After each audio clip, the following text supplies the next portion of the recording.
Dimension निकालना सीख लिया है ना। डायमेंशन अगर हमें किसी फिजिकल क्वांटिटी की निकालनी है तो हमें उसको किसमें ब्रेक करना होता है, फंडामेंटल फिजिकल क्वांटिटीज़ में, और उसके बाद डायमेंशन आ जाती है। अब डायमेंशन के कई सारे एप्लीकेशन हैं, उसमें से एक एप्लीकेशन है आपका principle of homogeneity.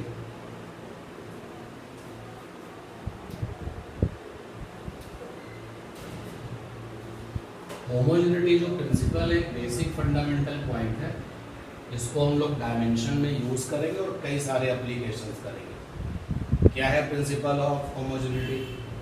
Principle of homogeneity ये कहता है कि ऑल एडिटिव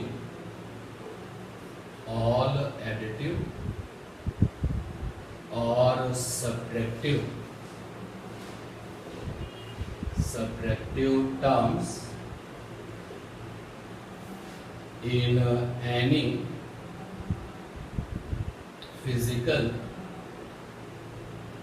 relation, आप कह सकते हो equation, always having same dimension,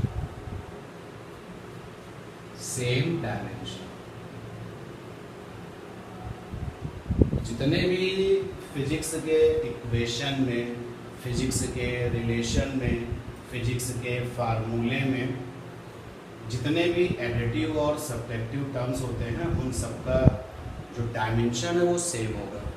और ये हमें वैसे भी पता है कि अगर हम सब्ट्रैक्शन करते हैं, अगर हम एडिशन करते हैं, तो सेम नेचर टर्म्स के बीच में ही करते हैं, एडिशन और सब्ट्रैक्शंस। तो ये है आपका होमोजेनिटी प्रिंसिपल। अब इस प्रिंसिपल के कई सारे एप्लीकेशन है। अब आप इसको इस तरीके से भी कह सकते हो कि अगर फिजिक्स में कोई रिलेशन या इक्वेशन सामने है और हमसे ये कहा गया है, पूछा गया है कि भाई ये बताओ सही है कि गलत है, तो हम सारे के सारे एडिटिव और सब्ट्रैक्टिव टर्म्स की क्या निकालें, डायमेंशन निकालें। और अगर सेम आती है तो इसका मतलब क्या है, फिर सही। इसका मतलब वो क्या है, सही। कि डायमेंशनली कोई जो इक्वेशन है फिजिक्स में, डायमेंशनली जो रिलेशन है फिजिक्स में, वो सही है या गलत है, हम इसको यूज करके पता कर सकते हैं। लेकिन एक चीज और भी है कि अगर कोई रिलेशन फिजिक्स में डायमेंशनली सही है तो क्या वो under the laws of physics भी सही होगा? ये जरूरी नहीं है, बहुत इंपॉर्टेंट बात है। देखो मेरे पास में एक इक्वेशन है v² बराबर u² प्लस 2as। तो क्वेश्चन कह रहा है कि is this equation dimensionally correct? Is this equation dimensionally correct? क्या ये इक्वेशन सही है? तो होमोजेनिटी प्रिंसिपल हम यूज कर लें। और होमोजेनिटी प्रिंसिपल ये कहता है जितने भी एडिटिव और सब्ट्रैक्टिव टर्म्स होते हैं फिजिक्स में, उन सबकी डायमेंशन क्या होती है, सेम होती है। तो आप बता सकते हैं इस इक्वेशन में कुल कितने टर्म्स हैं? 3 टर्म्स हैं। तो पहला टर्म है v², उसकी डायमेंशन। दूसरा टर्म है आपका u², उसकी डायमेंशन। और तीसरा टर्म है आपका 2as, उसकी डायमेंशन क्या होनी चाहिए, सही होनी चाहिए। तो सबसे पहले हम निकालते हैं v²। तो v is a speed, final velocity कहलाती है। LT-1 स्क्वायर लगा हुआ है, तो इस टर्म की v² वाले टर्म की डायमेंशन ये आ गई। फिर ये आपका u है, u²। तो ये भी है आपका LT-1 ऊपर होल स्क्वायर। ये भी आ गया L2T-2। फिर जो तीसरा टर्म है आपका 2as। तो 2as में जो 2 है वो क्या है, कांस्टेंट है, उसकी तो कोई डायमेंशन होती नहीं है। यहाँ पर है आपका 2as। A for acceleration LT-2 and S for distance. Distance actually displacement होता है इक्वेशन में ये, तो उसकी डायमेंशन आपकी L, ये आ गया L² T-2। इन सभी की डायमेंशन L²T-2 है और इसलिए ये इक्वेशन डायमेंशनली सही है। आंसर आपने क्या दिया? आंसर दिया कि यस, डायमेंशनली करेक्ट। और आपको भी अच्छे से पता है कि आपने भी लॉज ऑफ मोशन में ये इक्वेशन पढ़ी भी है, v² बराबर u² प्लस 2as। लेकिन अगर हम आपसे ये कहें कि भाई एक इक्वेशन है v² बराबर u² प्लस का 4as, तो इज इट डायमेंशनली करेक्ट? क्या ये डायमेंशनली सही है? अगर ये डायमेंशनली सही है तो होमोजेनिटी प्रिंसिपल फॉलो होना चाहिए, all the additive and subtractive terms having the same dimensions. तो यहाँ पर आपके 3 टर्म्स हैं, ये भी आप ध्यान देना कि इज इक्वल टू के जो इस तरफ टर्म्स होता है वो भी कैसा है? एडिटिव और सब्ट्रैक्टिव। देखो अगर आप इसको इस तरफ ले जाओगे तो क्या बन जाएगा? सब्ट्रैक्टिव। और अगर आप इसको यही रखोगे बाकी इस तरफ ले आओगे तो ये क्या बन जाएगा? एडिटिव। तो इज इक्वल टू के जो इस तरफ टर्म होते हैं और इज इक्वल टू के जो उस तरफ टर्म्स होते हैं वो ऑल आर क्या है? एडिटिव और सब्ट्रैक्टिव। ये बात क्लियर है ना? तो अगर हम v² को शिफ्ट करके यहाँ ले जाएं तो क्या बन जाएगा? माइनस का v², क्या बन जाएगा? Minus v²। और अगर इन सबको इस तरफ शिफ्ट कर दें तो v कैसा रहेगा? पॉजिटिव, बाकी लोग नेगेटिव हो जाएंगे। तो पूछा गया कि ये डायमेंशनली सही है, तो हमने अपना डायमेंशनली सही है होमोजेनिटी प्रिंसिपल फिर लगा दिया। v² टर्म का डायमेंशन आएगा L²T-2 और u² टर्म का डायमेंशन आएगा L²T-2 और 4as टर्म का डायमेंशन, तो 4 तो कांस्टेंट है, a फॉर एक्सीलरेशन और s फॉर डिस्प्लेसमेंट, ये आ गया L²T-2। अब देखिए डायमेंशन के अकॉर्डिंग तो ये भी सही है, डायमेंशन के अकॉर्डिंग क्या ये भी सही है, लेकिन तुम्हारा अपना जो नॉलेज है उसके बेस पर आप कह सकते हो कि ये सही है और ये क्या गलत है। And that is why we have a point कि जो रिलेशन फिजिक्स में अगर कोई रिलेशन आपके सामने आता है और ये दावा किया जाता है कि ये डायमेंशनली सही है, तो क्या वो under the laws of physics भी सही होगा? आंसर है ये जरूरी नहीं है। देखो ये हो भी सकता है, ये डायमेंशनली भी सही है, under the laws of physics भी सही है, क्योंकि v² बराबर u² प्लस 2as हमने पढ़ा है। लेकिन यहाँ पर आप देखो ये डायमेंशनली तो करेक्ट है लेकिन under the laws of physics सही नहीं है। क्लियर ये बात? तो जो ये होमोजेनिटी प्रिंसिपल है क्या कहता है, पहले उसको देखो कि ऑल द एडिटिव और subtractive terms in any physical relation equation always having the same dimensions. अब जो ये होमोजेनिटी प्रिंसिपल आपने लिखा, अब आप इसका यूज कैसे करोगे, किस तरीके से इस्तेमाल करोगे? अभी आपने एक यूज देखा कि इस होमोजेनिटी प्रिंसिपल की हेल्प से हम ये चेक कर सकते हैं कि कोई भी रिलेशन डायमेंशनली करेक्ट है या डायमेंशनली करेक्ट नहीं है।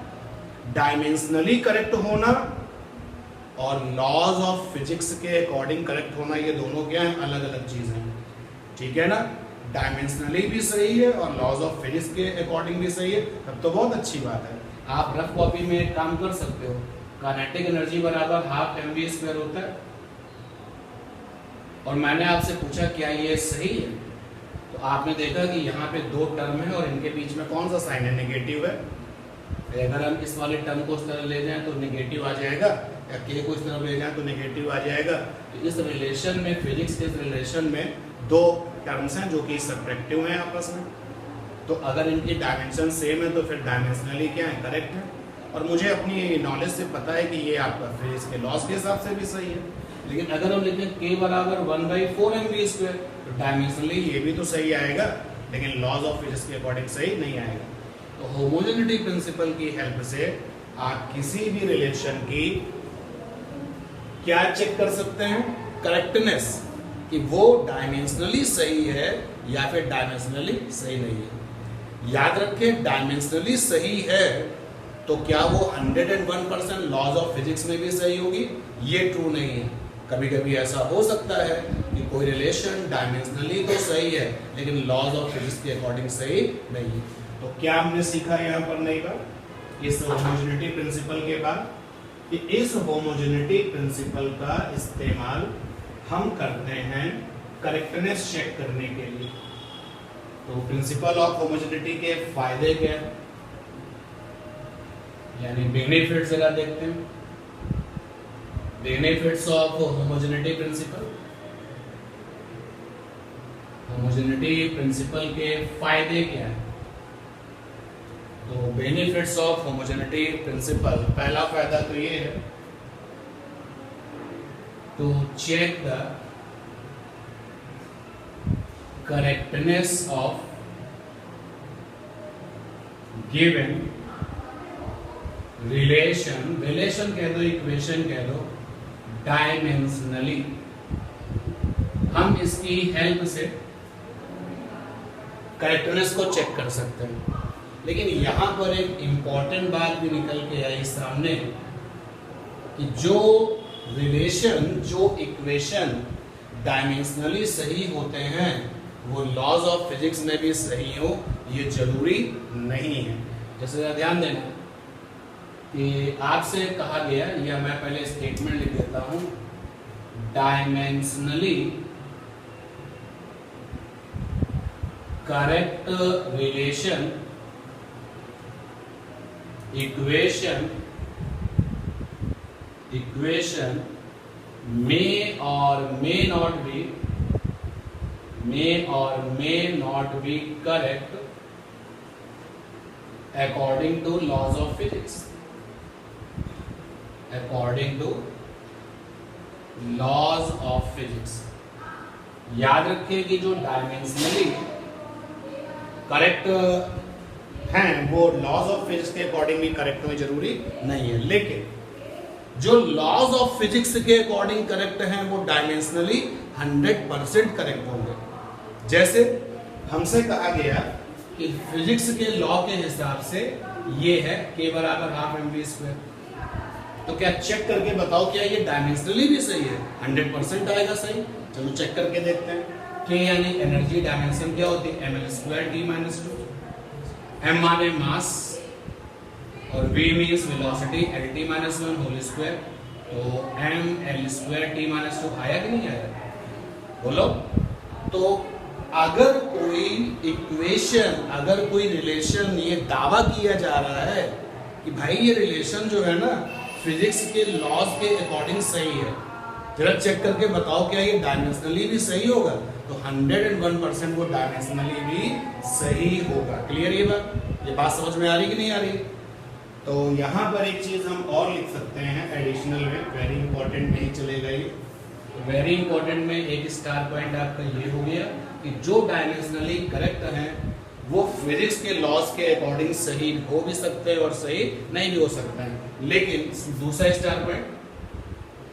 स्टार पॉइंट है आपका कि अगर कोई रिलेशन, इफ एनी रिलेशन कह लो, इक्वेशन कह लो, if any equation is correct according to law of physics, then it will be 100% correct dimensionally. तो कोई भी मन में डाउट नहीं होना चाहिए कि वो क्या डायमेंशनली करेक्ट होगा, 100% होगा।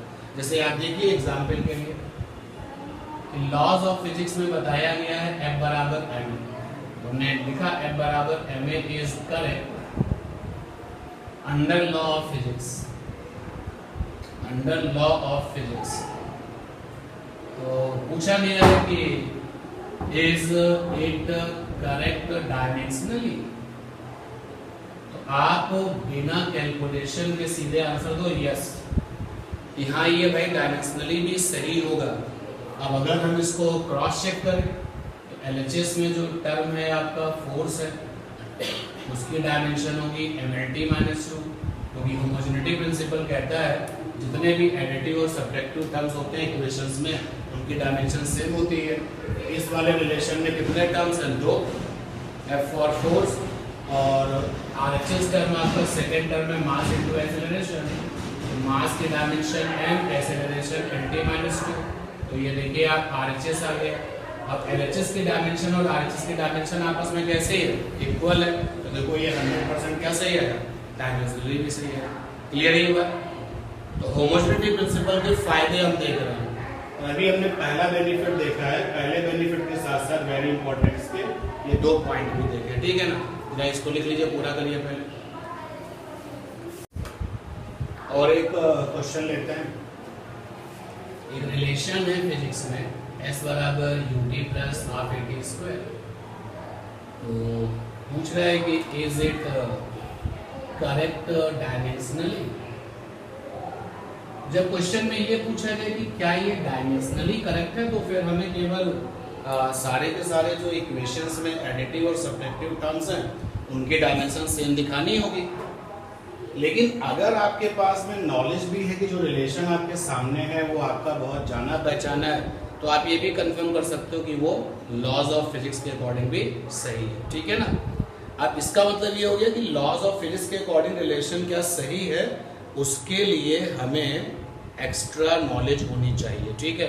चलो चेक करते हैं कितने टर्म्स जरा बताना भाई। यहाँ पर 3 टर्म्स है, याद रखो। इज इक्वल टू के जो इस तरफ वाला जो टर्म होता है वो भी एडिटिव और सब्ट्रैक्टिव होता है, क्योंकि अगर आप चाहें तो इस s को उठा के यहाँ ले जाएं तो देखो ये निगेटिव में आ जाएगा, और अगर बाकी लोगों को इस तरफ ले जाएं तो ये s कैसा होगा, पॉजिटिव हो जाएगा। तो पहला टर्म आपका है यहाँ पर s, इसकी जरा डायमेंशन निकालो, l है, तो ये s indicate for the displacement. दूसरा टर्म है ut, u means initial velocity lt minus 1 and t is time, तो ये l आ गया। तीसरा is half at square, constant की डायमेंशन नहीं होती, तो ये a फॉर lt माइनस 2, क्योंकि a जो है इंडिकेट करता है एक्सेलरेशन को, और t for time t square, ये देखिए l। अब आपने कहा क्योंकि सारे के सारे टर्म्स जो एडिटिव और सब्ट्रैक्टिव वाले हैं यहाँ पर उन सबकी डायमेंशन एक ही जैसी है, इसलिए ये डायमेंशनली करेक्ट है। तो आंसर आ गया डायमेंशनली करेक्ट। अब समवन सेज कि क्या ये लॉज ऑफ फिजिक्स के अकॉर्डिंग भी सही है, उसके लिए फिर हमें नॉलेज होना चाहिए कि क्या इस रिलेशन को आपने कभी पढ़ा है। आप जानते हो कि जब आपने पढ़ा है तो यही तो आया है, क्यों भाई, पक्का। अब हमने एक क्वेश्चन आपके लिए और दिया, ये होमोजेनिटी प्रिंसिपल की एप्लीकेशंस हैं और ओवरऑल डायमेंशंस की एप्लीकेशन। जरा ध्यान देना, एक फार्मूला है टाइम पीरियड कैपिटल T बराबर 10 pi under root L by g. T यहाँ पे टाइम पीरियड है, G तुम्हारा ग्रेविटी है, L यहाँ पर क्या है, लेंथ है। तो पूछा गया है कि इज इट करेक्ट डायमेंशनली, एक तो क्वेश्चन ये है। दूसरा है कि also it is correct under law of physics, तो क्या ये लॉ ऑफ फिजिक्स के अकॉर्डिंग भी सही है। चलिए आंसर लेते हैं। तो डायमेंशनली अगर करेक्ट है कोई भी रिलेशन, तो सारे के सारे जो एडिटिव और सब्ट्रैक्टिव टर्म्स है रिलेशन में उनका डायमेंशन सेम होना चाहिए। बताओ भाई इस रिलेशन में कितने टर्म्स हैं, 2, एक बराबर के इस तरफ है और दूसरा बराबर के उस तरफ है, ठीक है। 3 तो नहीं है, 4 तो नहीं, केवल 2 ही हैं। प्लस और माइनस से ही टर्म्स डिवाइड होते हैं। अगर हम इस इक्वेशन को इस तरीके से लिखते हैं तो t minus 10 under root L by g बराबर 0। देखो 2 टर्म है, क्योंकि मैंने आपको बताया था कि जब टर्म्स का नंबर आपको पता करना हो तो प्लस के साथ जो लोग हैं, नेगेटिव के साथ जो लोग हैं, वो टर्म्स कहलाते हैं। तो यहाँ पर माइनस के इधर एक टर्म है, माइनस के उधर एक टर्म है, 2 टर्म है। अगर हम इस इक्वेशन को ऐसे लिखते हैं 10L by ji minus T बराबर 0, तब भी कितने टर्म्स हैं, 2 ही टर्म्स हैं। तो ऑल द टर्म्स जो कि एडिटिव और सब्ट्रैक्टिव हैं उनकी डायमेंशन सेम होनी चाहिए। तो यहाँ पर जो LHS में टर्म है कैपिटल T, ओपनली कह दिया गया है वो टाइम पीरियड और उसकी डायमेंशन तो T होगी, और जो दूसरा टर्म है 10 अंडर रूट L बाई जी, जरा इनकी डायमेंशन निकाली। 10 तो कांस्टेंट है, कोई डायमेंशन होगी नहीं, अंडर रूट में L for length and G for gravity. Gravity is a type of acceleration. ये हो गया LT माइनस 2. L से L कैंसिल, ये आ गया अंडर रूट T स्क्वायर और ये आ गया T. तो यहाँ दो टर्म थे. पहला टर्म आपका T था और दूसरा टर्म था L बाई जी, साथ में 10. इन लोगों की जो डायमेंशन है वो किसके क्वालिटी. तो क्वेश्चन था इज इट करेक्ट डायमेंशनली. तो इसका आंसर तो आ गया यस, कि हाँ भाई ये डायमेंशनली सही. कह रहे हैं कि also it is correct under the law of physics. तो आंसर है नो. अब वो नो वाली बात हमने कैसे कह दी, नॉलेज बेस पर, क्योंकि हमने भी ये पढ़ रखा है कि टाइम पीरियड टी बराबर होता है 2 पाई एल बाई जी. तो वहां पे 2 पाई, इसलिए ये डायमेंशनली तो सही हो सकता है. डायमेंशनली तो सही है लेकिन ये लॉ ऑफ फिजिक्स के अकॉर्डिंग सही नहीं. ठीक है. होमोजेनिटी प्रिंसिपल के ये सब एप्लीकेशन चल रहे हैं और ओवरऑल डायमेंशंस के एप्लीकेशन चल रहे हैं. होमोजेनिटी प्रिंसिपल का आप एक बेनिफिट्स और उठा सकते हो. By using homogeneity principal,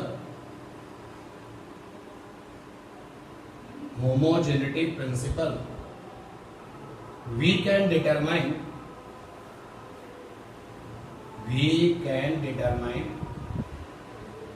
dimension of unknown.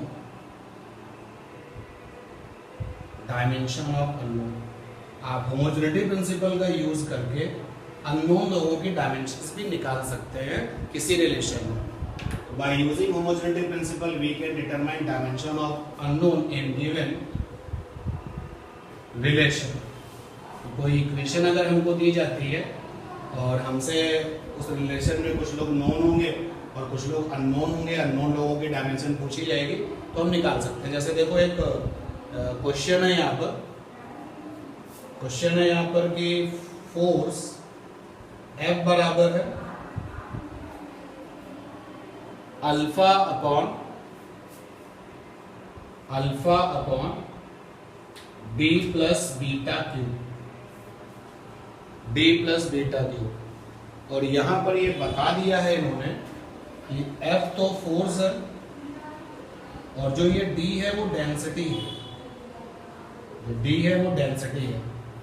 Alpha unknown है, कौन है पता नहीं, और बीटा भी अननोन है, कौन है पता नहीं. तो काम हमसे ये पूछा गया कि अल्फा की डायमेंशन क्या है और बीटा की डायमेंशन क्या है. तो होमोजेनिटी प्रिंसिपल यूज करके हमें ये क्वेश्चन करना है. तो यहां पर अगर हम देखें, सॉल्व किया, एडिटिव और सब्ट्रैक्टिव टर्म पकड़ा करो. तो यहां पर D और बीटा के बीच में प्लस है, तो प्लस के इधर डेंसिटी है, इधर कौन है, बीटा.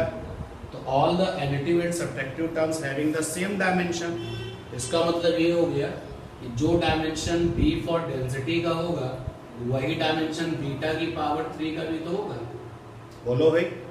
अब डेंसिटी आपका कैसा है, नोन है, और डेंसिटी की डायमेंशन हमें याद है ml माइनस 3 और बीटा की पावर 3. तो बीटा की पावर 3 इज इक्वल टू हो गया ml माइनस 3. मुझे बीटा चाहिए तो क्यूब रूट ले लिया जाए. यहाँ पे बीटा आ जाएगा, यहाँ m की पावर 1/3 आ जाएगा, l की पावर माइनस 1/3 आ जाएगा. किससे माइनस 3 था.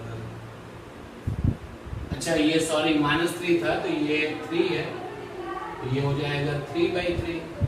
तो बीटा की जो डायमेंशन है वो आ जाएगी m की पावर 1/3 और ये आ जाएगी l की पावर माइनस 3. ये तो बीटा की डायमेंशन आ गई. अब हमें अल्फा की डायमेंशन चाहिए. तो अगर हम देखें तो ओवरऑल जो है ये फोर्स एक टर्म है, और आप देखिए अल्फा एक टर्म है, alpha upon D plus beta Q, ये भी तो एक टर्म है पूरा. अगर आप ये देखो, इसको इस तरीके से सेट कर लो तो ये बनेगा F minus alpha upon D plus beta Q. यही तो बनेगा.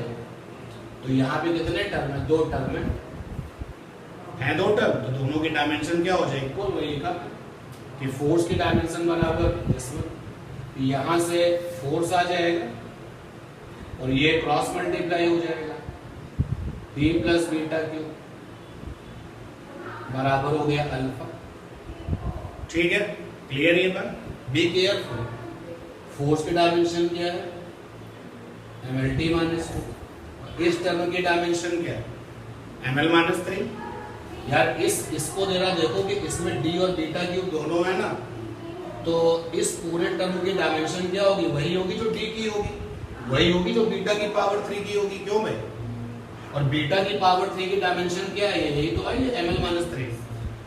और यार बीटा से क्यों पूछो, तुम नोन से पूछ लो।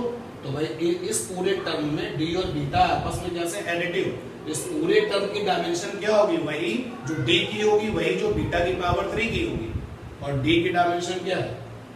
ml minus 3 is equal to alpha. यहाँ से m आ गया 2, l आ गया -2 और t आ गया -2। ये आपका अल्फा। ये क्लियर हुआ है ना? ऐसा तो नहीं कर दोगे कि भाई इन दोनों की डायमेंशन ऐड कर दोगे ना। भाई आपके पास में जब ये सिचुएशन आपने सेट कर ली तो 2 टर्म्स है, तो 2 टर्म्स है, इस पूरे की डायमेंशन बराबर इस पूरे की डायमेंशन हमने लिखा। अब हम देखेंगे f हमारा फोर्स है, o की डायमेंशन है इसकी, मतलब मुझे पता है अल्फा नोन है, और ये जो पूरा टर्म है d प्लस बीटा क्यूब, इसको मैंने 10 शिफ्ट कर दिया।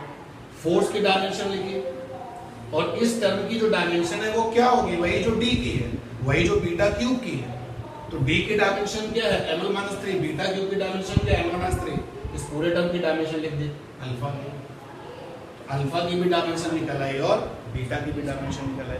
तो होमोजेनिटी प्रिंसिपल से हम जो है उन लोगों का भी पता कर सकते हैं जो लोग अननोन है, उनकी डायमेंशंस का पता कर सकते हैं। और एक क्वेश्चन सेट करते हैं, थोड़ा सा स्पेस दीजिए मुझे, नोट करिए। क्वेश्चन में एक रिलेशन आपके सामने है, f is equal to a root x dt square, जहाँ पर f फोर्स के लिए है, x डिस्टेंस के लिए है, t टाइम के लिए है, a कौन है पता नहीं, b कौन है पता नहीं, यानी a अननोन है और b भी अननोन है। तो क्वेश्चन कह रहा है कि a और b की डायमेंशन निकालिए, find dimension of a and b। और अगर हमें a की डायमेंशन पता चल जाए, b की डायमेंशन पता चल जाए, तो a बाई b की भी तो निकाल सकते हैं। क्यों भाई? Also find dimension of a by b, also find dimension of a upon b। ये सारे के सारे एप्लीकेशन होमोजेनिटी प्रिंसिपल के हैं, और होमोजेनिटी अपने आप में डायमेंशन का एप्लीकेशन है। So finally we can say currently we discuss applications of dimensions, और भी हैं, अभी होमोजेनिटी प्रिंसिपल का एप्लीकेशन डिस्कस हो रहा है। सॉल्व करिए और a की डायमेंशंस बताइए, b की बताइए, और फिर फाइनली a बाई b की डायमेंशंस क्या होगी उसको भी निकालिए। आंसर अभी चेक करते हैं आपका। आप इस रिलेशन में जरा देखो कि जो एडिटिव और सब्ट्रैक्टिव टर्म्स हैं जरा उनको देखते हैं। एक तो f है टर्म, एक आपका है a रूट x, और एक है आपका bt स्क्वायर। 3 टर्म्स ही तो हैं यहाँ पर जो एडिटिव या फिर सब्ट्रैक्टिव हैं। अब होमोजेनिटी प्रिंसिपल के अकॉर्डिंग जितने भी रिलेशन में एडिटिव और सब्ट्रैक्टिव टर्म्स होते हैं उन सबका डायमेंशन सेम होता है।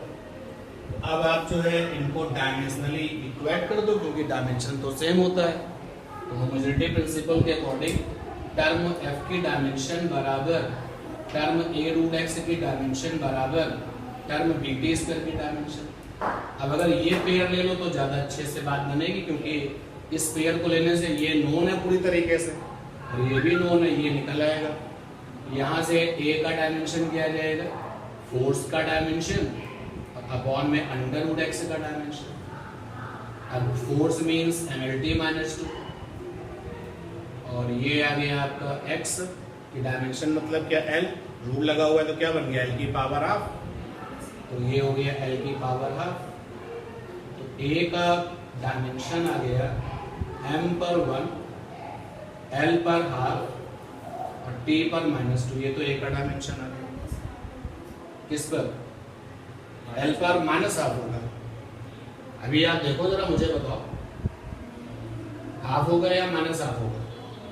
हाफ होगा ना, क्योंकि ये तो l पर 1 पावर है। अब चलते हैं जरा, इस पेयर को ले लेते हैं। जैसे ही आप इस पेयर को लेंगे तो आप लिखेंगे कि टर्म फोर्स की dimension is equal to term bt square की डायमेंशन। यहाँ से b इज इक्वल टू हो जाएगा f/t स्क्वायर। b की डायमेंशन, फोर्स की डायमेंशन है mlt-2 और time is at t, square लगाए। यहाँ पर b की डायमेंशन कितनी आ जाएगी? mlt-4। ठीक, तो a की डायमेंशन ये आई और b की डायमेंशन ये आई। यहाँ कुछ गड़बड़ी? सही है। अब मुझे a/b की डायमेंशन, तो a/b की dimension after the hard working, a की जो डायमेंशन है that is m1, l half, t-2 and dimension of b is m1, l1, t-4। अब जब आप इनको सॉल्व करोगे तो ये आ जाएगा l -हाफ और t आ गया। ठीक, और एक क्वेश्चन ले लेते हैं इसी में, इसी तरीके का। एक इक्वेशन है p + a/v²। इक्वेशन है यहाँ पर p + a/v²। Next bracket b - b is equal to r2। ये इक्वेशन है। और इस इक्वेशन में क्या इंफॉर्मेशन है? इक्वेशन में इंफॉर्मेशन है कि जो p है वो प्रेशर के लिए है और जो v है वो वॉल्यूम के लिए है, कैपिटल T टेम्परेचर के लिए है, R यहाँ पर एक गैस कांस्टेंट फिजिकल क्वांटिटी होती है वो है। तो डायमेंशन ऑफ A और B चाहिए, small a and small b। Dimension of small a and small b ये चाहिए। तो जिनकी डायमेंशंस चाहिए, अब अगर आप इस इक्वेशन को पूरा फ्लैट करने की कोशिश करेंगे, आपस में अगर इनको मल्टीप्लाई कर दें तो फ्लैट इक्वेशन बन जाएगी और सारे एडिटिव और सब्ट्रैक्टिव टर्म्स बाहर आ जाएंगे। लेकिन एक और भी तो तरीका जिससे तुम्हारा काम चल जाएगा। अगर आप देखो तो ये दोनों लोग एडिटिव टर्म्स हैं। अगर ये दोनों लोग एडिटिव टर्म्स हैं तो p की डायमेंशन बराबर क्या है? a/v² की डायमेंशन है, माइनस होगा मतलब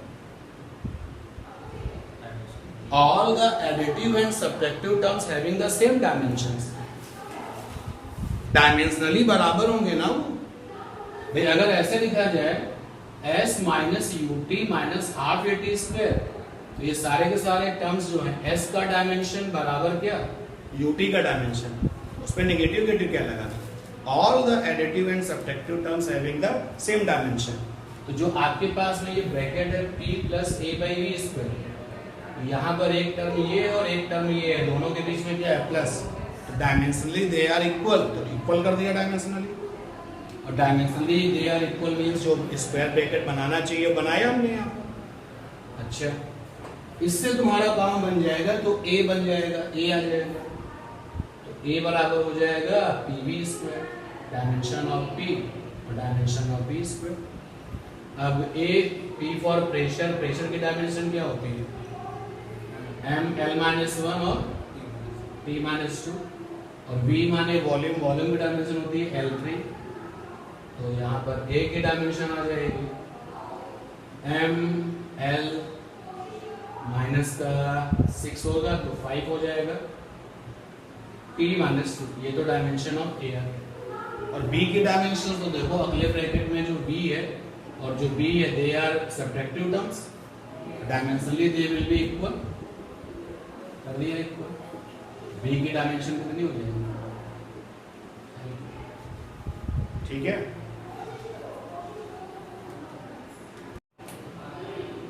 तो इस प्रॉब्लम का आंसर आप लोगों ने निकाल लिया। रिलेशंस था v is equal to at plus b upon t plus c, v for the velocity, t for the time. Find dimensions of abc। तो आंसर आएगा a lt minus 2, b l और c आपका t, ठीक है। और कुछ additional बात है, जरा समझिए उसको भी और उसका भी बेनिफिट्स उठाइए क्वेश्चंस करने के लिए। जो आपके टर्म ऐसे होते हैं, term with trigonometrical ratio, trigonometrical ratio having no dimension, having no dimension, no dimensions। Sine के साथ अगर कोई टर्म है, कॉस के साथ अगर कोई टर्म है, कॉसेक से कॉट टैन के साथ कोई टर्म है, तो उन लोगों की कोई डायमेंशन नहीं होती, ठीक है ना। भैया आप बताओ ना, कभी आपने ऐसा देखा है कि साइन टर्म के आगे लिखा हो 30 मीटर, लिखा है? कभी नहीं लिखा। तो जो ट्रिग्नोमेट्रिकल टर्म्स के, ट्रिग्नोमेट्रिकल ऑपरेटर्स के साथ में जो टर्म्स इंगेज होते हैं, उनकी कोई डायमेंशन नहीं होती। और जो टर्म लॉग के साथ होते हैं, term with log having no dimension, उनकी भी कोई डायमेंशन नहीं होती, हैविंग नो डायमेंशन। जब आप किसी टर्म में साइन लगा देते हो, कॉस लगा देते हो, कॉसेक लगा देते हो, सेक लगा देते हो, टैन लगा देते हो, कॉट लगा देते हो, तो प्योर क्या मिलता है? नंबर मिलता है। लॉग का भी यही हाल है, जब आप किसी टर्म के साथ लॉग लगा देते हो तो प्योर नंबर मिलता है, उसमें कोई डायमेंशन नहीं होती है। टर्म ओवर पावर ऑफ ई, या ऐसे लिखे कि एक्सपोनेंशियल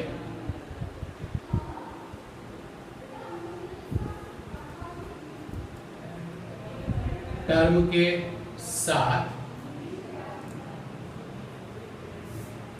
जो पावर होती है, having no dimension, no dimension. एक टर्म आपको ऑपरेटर मिलेगा जो कि ऐसे होगा ई, और यहाँ पे कुछ लिखा जाएगा, तो इस ई को पढ़ते हैं एक्सपोनेंशियल। इसके ऊपर ये जो टर्म लिखा जाता है उसकी कोई पावर नहीं होती है। फिजिक्स में कई सारे रिलेशन ऐसे आएंगे, जैसे कि जैसे जैसे आप फिजिक्स में आगे बढ़ेंगे तो रिलेशन आएगा Q बराबर Q0 e की power minus T by tau. ये जो E निकल के आया ये ऑपरेटर है, और इसके ऊपर जो ये टर्म लिखा हुआ है इसकी कोई डायमेंशन नहीं होती। और याद रखो कि जब कोई टर्म कहता है कि मेरे पास डायमेंशन नहीं है, ध्यान देना, तो इसका मतलब होता है कि that term dimensionally that term is equal to 1। मेरा ध्यान देना, किसी टर्म की डायमेंशन नहीं है, मतलब dimensionally that term is equal to 1। जैसे हमने कहा कि किसी के पास डायमेंशन है, अगर किसी के पास डायमेंशन है तो m पर पावर मिलेगी, l पर पावर मिलेगी, t पर पावर मिलेगी, इलेक्ट्रिक करंट पे पावर मिलेगी, टेम्परेचर पर पावर मिलेगी, अगर डायमेंशन है तो।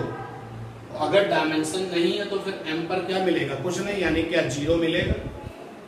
l पर क्या मिलेगा? 0। और t पर क्या मिलेगा? 0। a पर क्या मिलेगा? 0। थीटा पे क्या मिलेगा? 0। जैसे कि एग्जाम्पल के लिए रिफ्रैक्टिव इंडेक्स की डायमेंशन नहीं है, तो मैंने लिखा रिफ्रैक्टिव इंडेक्स की डायमेंशन बराबर, मन हो रहा है डायमेंशन लिखने का लेकिन है नहीं इसकी डायमेंशन, तो लिखना है तो कैसे लिखे? m की पावर 0 एल की पावर 0, टी की पावर 0, और जो भी लाना है उसकी पावर 0, और सबकी पावर 0 बराबर क्या हो जाएगा? 1। बात समझ पा रहे हैं? तो जब आपसे ये कहा जाता है कि इस टर्म की डायमेंशन नहीं है, इसका मतलब है कि उस टर्म का डायमेंशन बराबर क्या? 1। उस टर्म का डायमेंशन बराबर 1, नॉट 0। क्या मतलब है? 1। अब जब ये बात आपने सीख ली तो एक इस क्वेश्चन का जरा आंसर ले लेते हैं।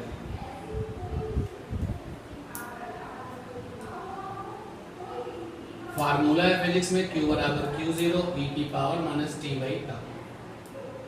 अब इस फार्मूले में जो ये Q है वो चार्ज है एट टाइम t,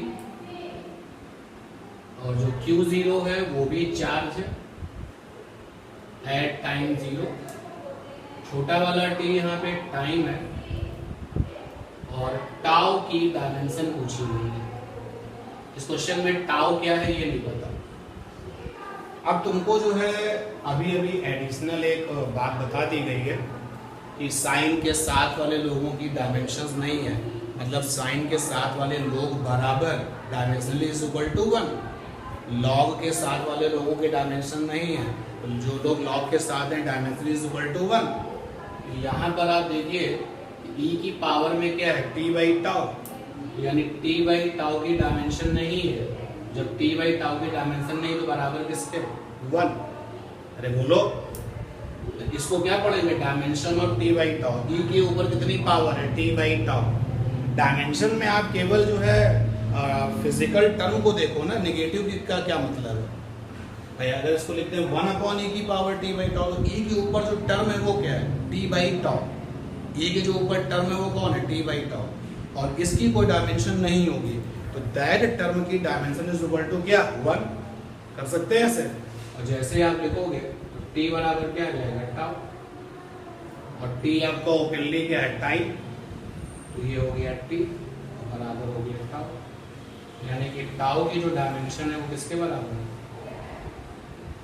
टाउ की जो डायमेंशन है किसके बराबर है? t के बराबर है। और अगर टाउ की डायमेंशन t के बराबर होगी तभी तो डायमेंशन कट के खत्म हो जाएगी, तभी तो डायमेंशन खत्म होगी ना। क्लियर है ये बात? पक्का? और एक जगह रिजल्ट देखिए, फिजिक्स में एक रिलेशन है y is equal to a sine omega t plus five, ये रिलेशन है। तो यहाँ पर y जो है वो डिस्प्लेसमेंट है, a जो है वो मैक्सिमम डिस्प्लेसमेंट है, ओमेगा जो है यहाँ पर ये ओमेगा w जैसा जो दिख रहा है ये ओमेगा होता है एंगुलर फ्रीक्वेंसी, और जो ये t है ये टाइम है, फाई यहाँ पर कांस्टेंट है। फाई कैसा है? कांस्टेंट। तो हमसे पूछा गया है कि इस ओमेगा की डायमेंशन बताओ, डायमेंशन ऑफ ओमेगा। तो हमें ये पता है कि साइन के साथ जो टर्म्स होते हैं उनकी कोई डायमेंशन नहीं होती है। अब साइन के साथ जो टर्म्स होते हैं उनकी कोई डायमेंशंस नहीं होती है, लेकिन यहाँ पे साइन के साथ कितने टर्म्स हैं? ये और ये दो टर्म है ना, क्योंकि एडिटिव और सब्ट्रैक्टिव से जो अलग होने वाले लोग होते हैं वो अलग अलग टर्म है। प्लस के जो इधर है वो एक अलग टर्म है, प्लस के जो उधर है वो भी एक अलग टर्म है। तो इस पूरे की तो कोई डायमेंशन नहीं होगी। अब इसके अंदर गए, एक टर्म ये है और एक टर्म ये है। जब पूरे की कोई डायमेंशन नहीं होगी, यानी इस अकेले की भी कोई डायमेंशन नहीं होगी, यानी कि फाई की डायमेंशन बराबर क्या हो जाएगा? 1 होगी। जो डायमेंशन नहीं होगी, किसी टर्म की डायमेंशन नहीं है, मतलब डायमेंशनली दैट टर्म बराबर क्या? 1। क्लियर है ये बात? और जो ये ओमेगा टी है इसकी भी कोई डायमेंशन नहीं होगी, तो omega t is equal to क्या हो जाएगा? 1। तो यहां से ओमेगा बराबर क्या आ जाएगा? 1/t। 1/t, t means time, omega is equal to क्या आ गया? t minus 1। अब आप जरा चेक कर लीजिए, क्रॉस चेक कर लीजिए, अगर ओमेगा की डायमेंशन t-1 है तभी तो t की डायमेंशन के साथ खत्म हो जाएगा वो, ठीक है ना। फिर से बात को समझो, हमने आपको बताया कि जो साइन के साथ वाले टर्म्स होते हैं उनकी कोई डायमेंशन नहीं होती। यहाँ पर साइन के बाद जब हमने देखा तो दो टर्म्स थे, क्योंकि प्लस के साथ क्या कर रहे थे, रिलेट हो रहे थे।